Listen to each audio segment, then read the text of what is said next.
प्रणाम मित्रों। तो चलिए आज हम लोग देखेंगे कि BBMKU UG हिंदी ऑनर्स के 6 सेमेस्टर में कोर 13 के अंतर्गत किस प्रकार के प्रश्न पूछे गए हैं। जैसा कि हमें पता है कि 16 तारीख से ही BBMKU द्वारा 6 सेमेस्टर का एग्ज़ाम लिया जा रहा है और 17 को हिंदी ऑनर्स का पहला पेपर था।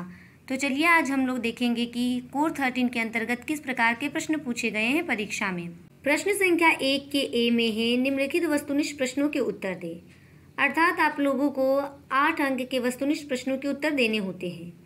पहला प्रश्न है, दूरदर्शन के लिए भारत का पहला समाचार वाचक कौन था? तो इसका उत्तर है प्रतिमा पुरी। दूसरा प्रश्न है, जनसंचार और हिंदी पत्रकारिता किसकी रचना है? तो इसका उत्तर हो जाएगा डॉक्टर अर्जुन तिवारी जी। तीसरा प्रश्न है, विज्ञापन के लिए जनसंचार का कौन सा माध्यम प्रयोग में लाया जाता है? इसका सही उत्तर है इलेक्ट्रॉनिक मीडिया द्वारा विज्ञापन किया जाता है। अगला प्रश्न है, कंप्यूटर के पितामह कौन है? तो इसका सही उत्तर हो जाएगा चार्ल्स बेबेज। अगला प्रश्न है, WWW का पूरा नाम क्या है? अर्थात इसका फुल फॉर्म क्या होता है? तो इसका फुल फॉर्म होता है वर्ल्ड वाइड वेब।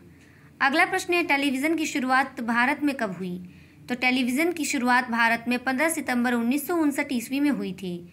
अगला प्रश्न है, दूरदर्शन किस जनसंचार का माध्यम माना जाता है? तो दूरदर्शन इलेक्ट्रॉनिक मीडिया के अंतर्गत आता है। अगला प्रश्न है, FM रेडियो की शुरुआत कब हुई थी? तो इसका सही उत्तर हो जाएगा 13 जुलाई 1977 को। प्रश्न संख्या B है, निम्नलिखित लघु उत्तरीय प्रश्नों में से किन्हीं 2 प्रश्नों के उत्तर दें। अर्थात इन चारों में से आपको 2 प्रश्नों के उत्तर देने हैं और प्रत्येक प्रश्न 4 अंक का है। पहला प्रश्न है, राष्ट्र के विकास में जनसंचार की भूमिका। अगला प्रश्न है, जनसंचार माध्यमों का वर्गीकरण करें। अगला प्रश्न है, इंटरनेट का महत्व।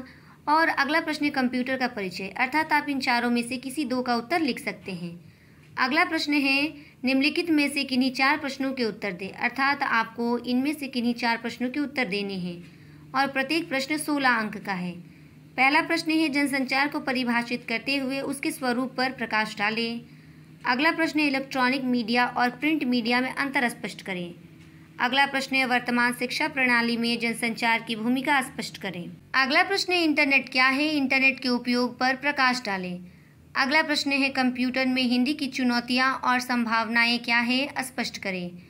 अगला प्रश्न है, सिनेमा के इतिहास पर प्रकाश डालते हुए उसके सामाजिक प्रभाव पर प्रकाश डालें।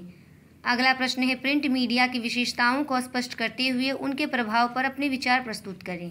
अगला व अंतिम प्रश्न है, इंटरनेट पर हिंदी में काम किस तरह संभव है? इंटरनेट में हिंदी के प्रयोग की स्थिति पर प्रकाश डालें। अर्थात आप लोगों को इनमें से किन्हीं 4 प्रश्नों के उत्तर देने होते हैं। यहीं पर आपका प्रश्न पत्र समाप्त होता है। धन्यवाद।